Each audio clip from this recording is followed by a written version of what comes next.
So what is current divider rule? Current divider rule क्या होता है, हम कैसे ऐसे सर्किट में अप्लाई कर सकते हैं? तो ये अप्लाई कब होता है? Where two resistors are connected in parallel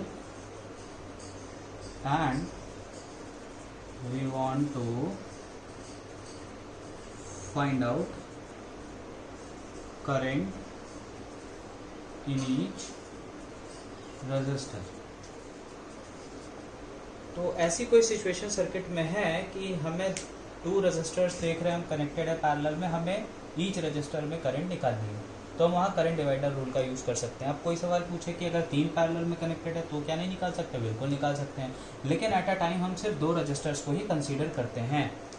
अब इसको समझने के लिए थोड़ा सा डायग्राम में आ जाते हैं कि मान लीजिए, कहने का मेरा मतलब ये है कि 2 रजिस्टर्स हैं पैरेलल में कनेक्टेड, 2 रजिस्टर्स हैं पैरेलल में कनेक्टेड, एक को नाम दिया हमने R1, एक को नाम R2। इस पाथ में जो करंट जा रही है उसको नाम दे दिया हमने I1, इसको नाम दे दिया I2। और इन दोनों में जो करंट आ रही है कॉम्बिनेशन में, इन पैरेलल कॉम्बिनेशन में, वो है I। हमें I1 I2 निकालना है। तो इसके लिए अगर हमें ये पता है, that is capital I, this current is known, तब तो हम I1 I2 की वैल्यू निकाल सकते हैं। ये नहीं पता है तो सबसे पहले आप इसको निकालिए। मान लेते हैं हमें ये पता है, हमें चाहिए करंट I1, तो I1 is equal to, I1 कहाँ करंट है? इस पाथ में, जिसका रजिस्टर क्या है? R1। तो हमको अगर करंट I पता है, कैपिटल I इंटू I1 कहाँ है? इस पाथ में, तो हम इस पाथ के रेजिस्टेंस को छोड़ देंगे, दूसरे वाले पाथ के रेजिस्टेंसेस में मल्टीप्लाई करेंगे अपॉन इन दोनों का सम, जिनमें करंट I डिवाइड हो रही है, जिन 2 पाथ में, उसका यहाँ पर सम कर देंगे।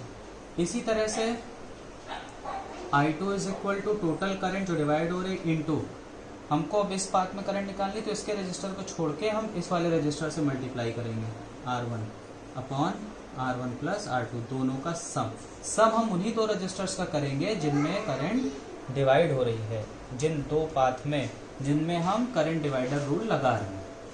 ठीक है, तो इस तरह से करंट डिवाइडर रूल को अप्लाई करते हैं। फटाफट इस फॉर्मूले को नोट कर लीजिए। बेसिकली कोई फॉर्मूला नहीं है, बट ये एक टेक्निक है। तो करंट डिवाइडर रूल भी एक तरह की टेक्निक है, जिससे कि हम न्यूमेरिकल के कुछ क्वेश्चन को आसानी से सॉल्व कर सकते हैं। अब एक छोटा सा एग्जाम्पल कंसीडर कर लेते हैं करंट डिवाइडर रूल का।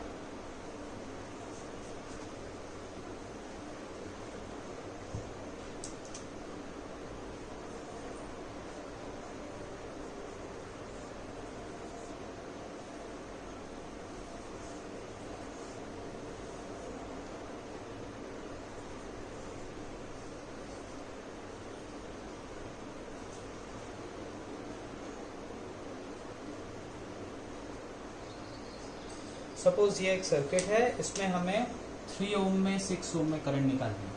ठीक है, तो हम यहाँ पे अप्लाई तो KVL कर सकते हैं, तरीका है, निकाल सकते हैं। हम चाह रहे हैं इसमें करंट डिवाइडर रूल से करंट निकालना है, तो इसके लिए सबसे इंपॉर्टेंट चीज़ ये है कि इस बैटरी से जो करंट सप्लाई हो रही है, इसकी वैल्यू हमें पता होनी चाहिए। यानी इन दोनों में जो करंट डिवाइड हो रही है वो मेन करंट हमें चाहिए।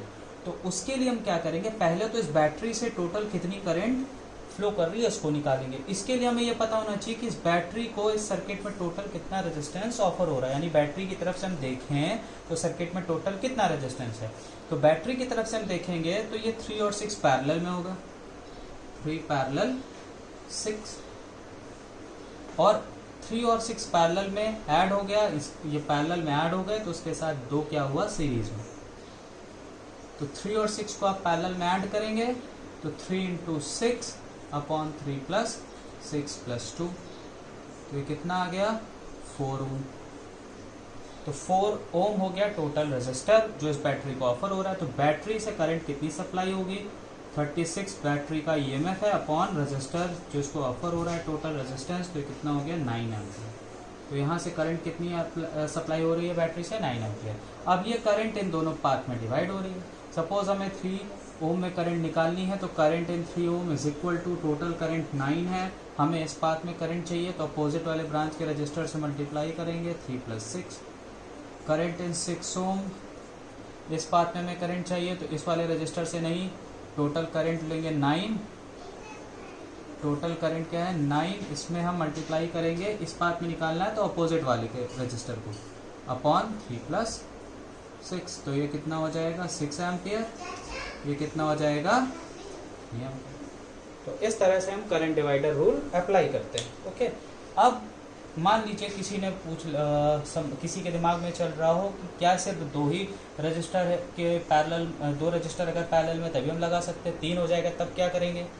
तो उसके लिए देखिए, मान लीजिए कि यहाँ पर हम एक रजिस्टर और लगा दें, तब करंट डिवाइडर कैसे लगेगा। उसके लिए आप क्या कीजिए, आप किसी भी 2 रजिस्टर को पैरेलल में आपस में ऐड कर लीजिए।